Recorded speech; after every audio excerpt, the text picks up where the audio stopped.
Hello, we are part of the ULTRATOPIA team and my name is Kat. I'm Ayub. We are both PhD students from KU Leuven.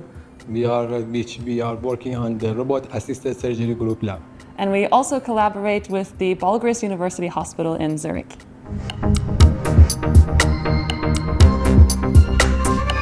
We aim to create a fully radiation-free, ultrasound-guided, multi-robotic system to achieve state-of-the-art, high-accuracy spine surgery.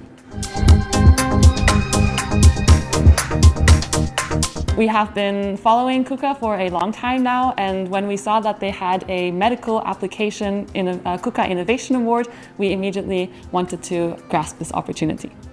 We highly appreciate support, hardware, and also feedback that we received during this Innovation Award from the KUKA and also the jury. It will help us to improve and also push our new technology to the market, and this is the first time feedback that we can get from some professional expert in the industry.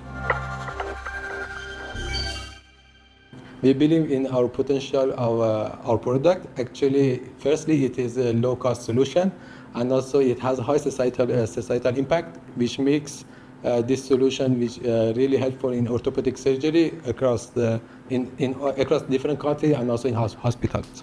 And it is also completely radiation-free, which means that it is the first step to providing completely safe surgical environments, both for the patient and for the clinician.